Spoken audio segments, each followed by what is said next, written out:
지금은 물질이 너무나 만연한 시대에 살아가고 있기 때문에 깨달음이라는 말조차도 많이 낯선 시대에 우리가 살고 있는 게 사실입니다. 깨달음이라고 하면 보통 사람들은 그냥 불교를 그냥 떠올리기도 하고, 그리고 또 특수한 몇몇 사람들만의 인생의 가치라고 생각을 주로들 많이 하시지만, 우리 이 한민족의 역사에 깨달음이 존재하지 않았던 역사는 없었습니다. 단군 할아버지께서 나라를 세우셨을 때인데, 나라를 세운 이유도 홍익인간 이화세계, 다시 말해서 깨달음을 얻고 그 깨달음을 펼치기 위해서 이 단군 조선이라는 나라를 세우셨던 겁니다. 그러니까 이 나라는 건국을 할 수 있었던 목적이 뭐였는가 하면 바로 그 깨달음을 실현하기 위해서죠.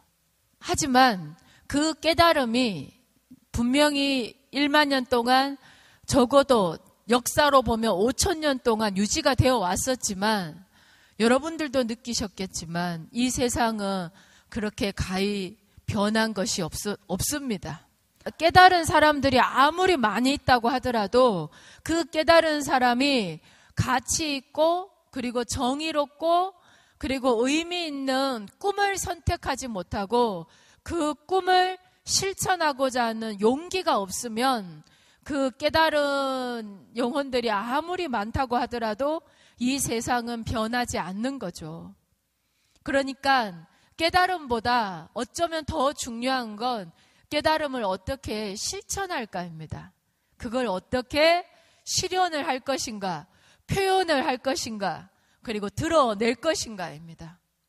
깨달았다고 해서 세상이 바뀌진 않아요. 그리고 깨달았다고 해서 개인의 인생이 바뀌는 것도 아닙니다. 깨달음은요, 실현을 위한 시작일 뿐입니다. 근데 아직도 시작도 못한 사람들이 너무 많다 보니까 깨달음을 얘기하지만 깨달음이 최종 목표가 될 수는 없습니다. 그런데 사람들이 깨닫지 못하는 이유는 즉각 받아들이지 못하기 때문에 그래요. 항상 수많은 필터를 거칩니다. 내가 관심이 있어야 되고, 내가 이해가 돼야 되고, 내가 받아들일 수 있는 조건이 돼야 되고, 환경이 돼야 되고, 그런 것들이 다 갖춰졌을 때만이 받아들일 수 있다고 생각을 합니다.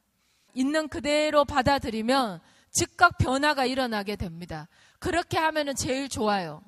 그런데 이 즉각 변화가 일어나기가 힘든 거예요. 왜? 너무나 오랫동안 이해받아야 되고 생각해야 되고 환경과 조건이 갖춰지지 않으면 받아들이지 않는 교육 문화에서 너무나 오랫동안 지배를 받고 살았기 때문에 뭐가 도대체 어떻게 하는 것이 즉각 반응하는 것인지조차도 알지 못합니다. 근데 즉각 변화가 일어나지 않아도 괜찮습니다. 법의 또 특성이 뭔지 아십니까? 지금은 아무 느낌이 없어요. 그런데 이게 들어갑니다. 들어가서 잠재되어 있다가 여러분들이 조금이라도 마음의 문이 열릴 때 그때 이것이 꽃을 핍니다.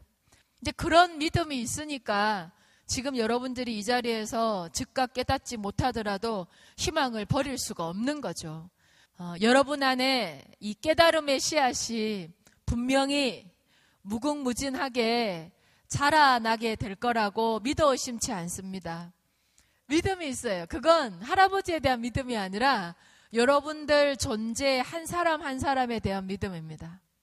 성장하고 발전하고 거듭나고 그리고 깨닫고 깨달음을 실천하고 어쨌든 이 모든 것들이 살아생전에 반드시 여러분들의 인생에서 일어날 것이라는 강력한 희망, 이 희망이 여러분들의 인생을 변화하게 할 거라고 믿어 의심치 않기 때문입니다.